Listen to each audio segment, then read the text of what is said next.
Bonjour chers auditeurs de l'ODJ Média, notre chroniqueur de l'ODJ partage son avis et sa réflexion dans un article qu'il a intitulé « TikTok au Maroc, entre polémiques, impuissance et réforme du code pénal », qu'on écoutera ensemble dans ce podcast. Une plateforme controversée divise profondément l'opinion publique marocaine, face aux appels des députés à bannir l'application ou à réguler son contenu. Le ministre de la Justice, Abdellatif Ouabi, a admis l'impuissance de l'État face aux géants du net. Jamais une application en ligne n'aura autant fait débat au Maroc que TikTok. Très populaire chez les jeunes, cette plateforme chinoise est devenue une véritable machine à buzz, souvent critiquée pour son contenu jugé obscène et immoral par une large partie des internautes. Face aux appels des députés à bannir l'application ou à réguler son contenu, le ministre de la Justice, Abdellatif Ouabi, a admis l'impuissance de l'État face aux géants du net. La réponse pénale reste donc le seul moyen pour lutter contre les délits en ligne. Cette plateforme controversée divise profondément l'opinion publique marocaine. Pour ses détracteurs, la plateforme est synonyme de vulgarité et d'obscénité. Nudité, insultes, diffamation et querelles infamantes y sont monnaie courante. Pour certains, TikTok reflète une dégénérescence de la société, marquée par une quête incessante du buzz à tout prix.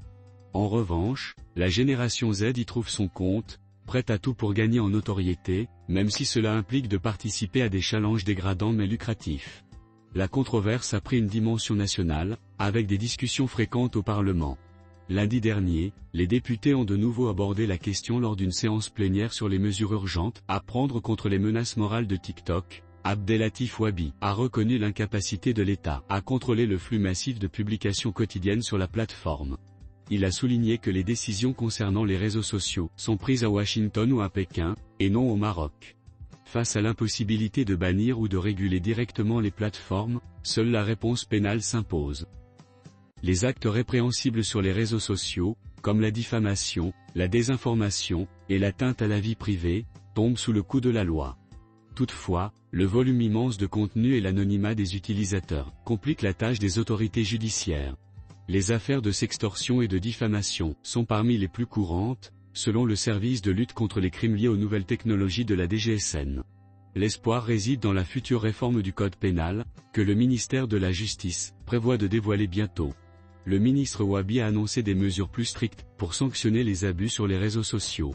Le prochain code devra être plus sévère sur la manipulation des contenus, les injures, et la désinformation. Les contenus jugés obscènes sur les réseaux sociaux devront être qualifiés comme tels par la justice pour être répréhensibles. Le code pénal contient déjà des articles sur l'outrage à la pudeur publique et la diffamation, mais leur application sur les réseaux sociaux reste complexe.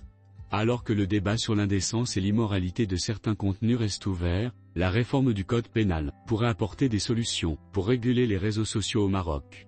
En attendant, la réponse pénale demeure l'outil principal pour lutter contre les délits en ligne, malgré les défis posés par le volume et l'anonymat des contenus.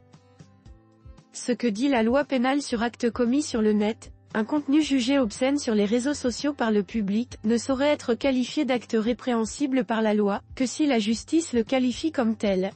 Le code pénal contient une série d'articles, qui s'appliquent également aux actes commis sur le net, y compris l'outrage à la pudeur publique. L'article 483 dispose que quiconque, par son état de nudité volontaire, ou par l'obscénité de ses gestes ou de ses actes, commet un outrage public à la pudeur, est puni de l'emprisonnement d'1 mois à 2 ans et d'une amende de 120 à 500 dirhams. En l'occurrence, sur TikTok, les contenus et les vidéos dénoncés par le public entrent souvent dans ce cadre. Aussi, la diffamation et l'injure sont également citées parmi les infractions les plus fréquentes sur les réseaux sociaux. La diffamation est définie par le législateur comme toute allégation ou imputation, qui porte atteinte à l'honneur ou à la considération de la personne. De tels actes sont sanctionnés pourvu qu'il y ait des preuves tangibles. Dans le cas d'Internet et des réseaux sociaux, les avocats recommandent souvent la prise des captures d'écran, qui documentent le contenu offensant qui serait constitutif du point de vue de la victime de l'acte diffamatoire. Il y a également l'injure assimilée à toute expression outrageante, ou terme de mépris portant atteinte à la dignité.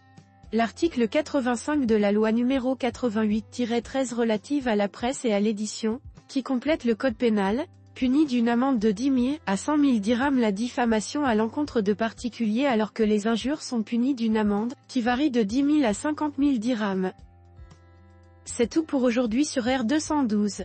On se dit au prochain podcast de nos chroniqueurs de l'ODJ, restez à l'écoute pour plus d'actualités. Et merci de nous avoir écoutés, à très bientôt.